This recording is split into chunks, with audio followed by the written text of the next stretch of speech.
दोस्तों काफ़ी लंबे समय के बाद यूपी एपीओ की जो वैकेंसी है वो निकल चुकी है। ऑफिशियल अपडेट आई है यूपी एपीओ की तरफ से।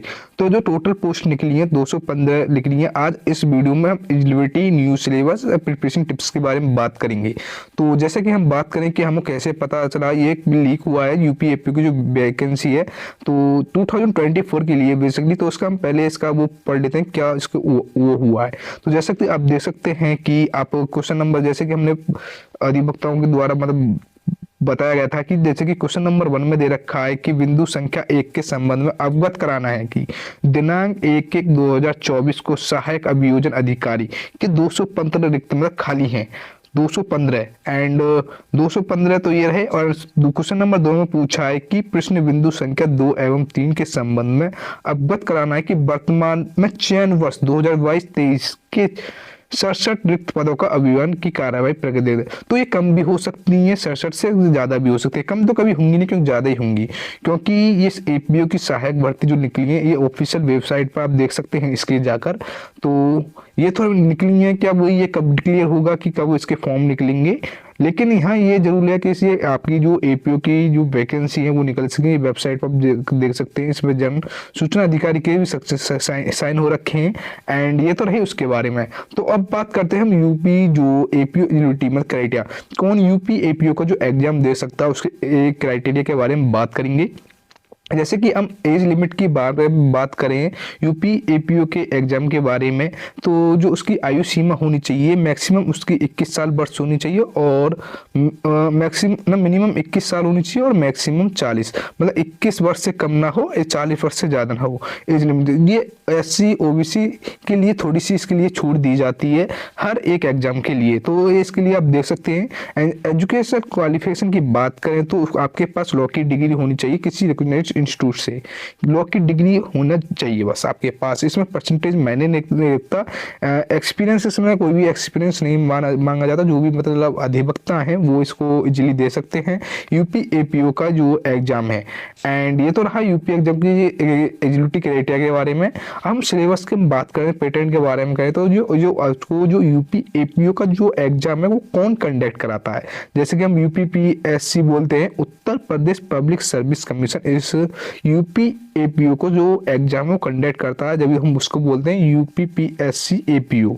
एंड अगर हम एपीओ का जो फुल फॉर्म की बात करें, असिस्टेंट प्रोफेशनल ऑफिसर एपीओ, तो इससे यूपी बीएससी एपीओ की जो फुल फॉर्म है Uttar Pradesh public service commission assistant prosecution officer. And job location की बात करें तो जो आपकी जो जॉब लोकेशन है वो उत्तर प्रदेश है। उत्तर प्रदेश के लिए ये आपकी भर्ती करी है। और इसकी ऑफिशियल वेबसाइट की बात करें तो uppsc.up.nic.in पर इस पर जाके आप फॉर्म भर सकते हैं। यहीं पर आप इसे आपको देख सकते हैं।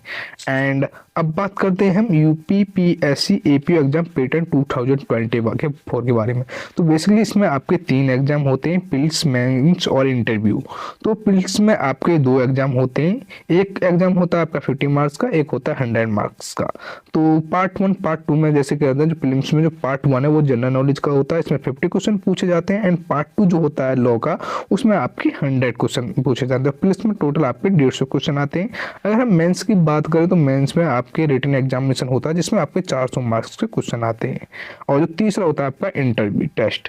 एंड अब हम प्रीलिम्स के बारे में बात करें तो हम जो जनरल नॉलेज का जो आपके कौन से टॉपिक से कितने क्वेश्चन आते हैं उसके बारे में डिस्कस करेंगे। तो जनरल साइंस से आपके 8 क्वेश्चन आते हैं 8 मार्क्स के। And current event of national and international importance आपके 10 क्वेश्चन आते हैं 10 मार्क्स के।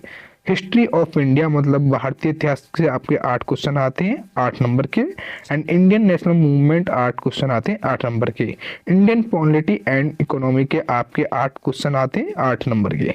एंड और बात करें तो इसमें आपके वर्ल्ड जियोग्राफी एंड पॉपुलेशन के 8 क्वेश्चन आते हैं 8 नंबर के। टोटल मिलाकर आपके 50 क्वेश्चन बनते हैं 50 मार्क्स के आपके जनरल नॉलेज में।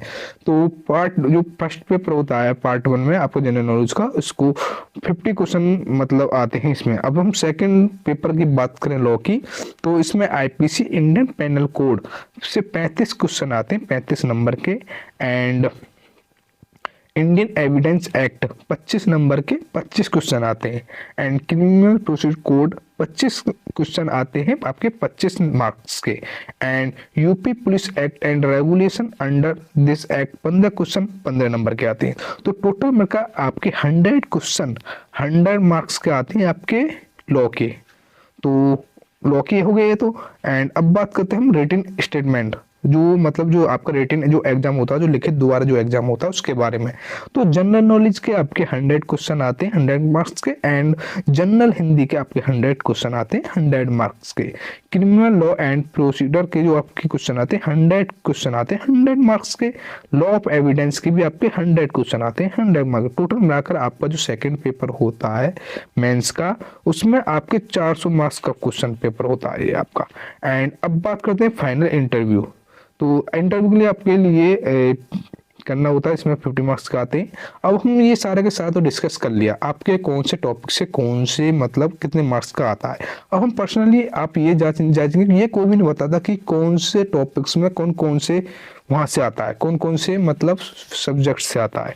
जैसे हम जनरल नॉलेज के बारे में बात करें पार्ट 1 में, तो आपके जो क्वेश्चन बनेंगे जो आपके एग्जाम में एपीओके में, वो जनरल साइंस से आएंगे, इंडियन नेशनल मूवमेंट से आएंगे, इंडियन पॉलिटी एंड इकोनॉमी से आएंगे, हिस्ट्री ऑफ इंडिया से आएंगे, वर्ल्ड जियोग्राफी एंड पॉपुलेशन से आएंगे, current event of national and international importance से आएंगे, and IPC Indian penal code से आएंगे, एंड इंडियन एविडेंस एक्ट से आएंगे जो आपको दूसरा पेपर लॉ का, एंड क्रिमिनल प्रोसीड कोड से आएंगे, UP police act regulation act से आएंगे। एंड जनरल हिंदी के बारे में बेसिकली बात करते हैं कि जनरल हिंदी में से आपके कहाँ कहाँ से क्वेश्चन आएंगे।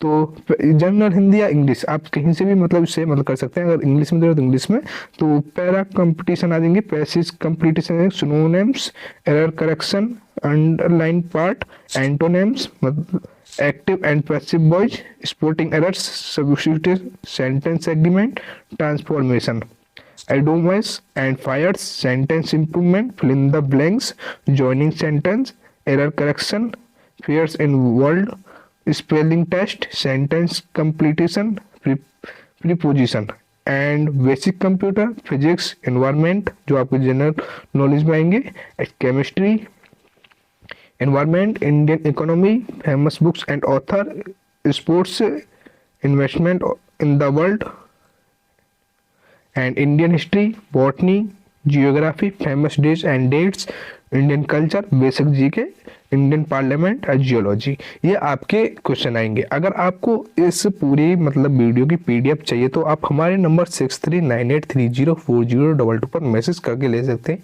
एंड अगर आप हमारे चैनल पर नए हैं तो आप हमारे यूट्यूब चैनल पवन ज्ञानी को सब्सक्राइब कर लें, जिससे कि आपको लॉ रिलेटेड वीडियोज हमारे यूट्यूब चैनल के माध्यम से आपको मिलती रहे। एंड लाइक कमेंट जरूर करें। अगर आपको ये पीडीएफ चाहिए तो आपको हमारे यूट्यूब चैनल को सब्सक्राइब जरूर करना होगा, कमेंट करना होगा एंड लाइक करना होगा। इसका स्क्रीनशॉट आप हमारे व्हाट्सएप नंबर पर शेयर कर देंगे तो आपको ये जो पीडीएफ आपको प्रोवाइड कर दी जाएगी। अगर आप प्रॉपर इस पर क्लास देखना चाहते हैं यूपी एपीओ एंड इसके नोट्स लेना चाहते मतलब नोट्स मतलब आप मैं अपनी वीडियो में करा दूंगा, तो मतलब प्रॉपर मैं यूपी एपीओ से रिलेटेड स्पेशल क्लास प्रोवाइड कराऊंगा आपको, तो आप कमेंट बॉक्स में लिख सकते हैं। तो बेसिकली बनाने का पर्पज यही था कि यूपी एपीओ की जो वैकेंसी है वो इस मंथ में मतलब देखने को मिली, निकल भी सकती है। तो आप अगर नहीं देखा है तो जरूर बताएं, जो आपके साथियों को नहीं पता जो भी एपीओ की प्रिपरेशन करना चाहता है। तो मिलते हैं दोस्तों नेक्स्ट वीडियो में। जब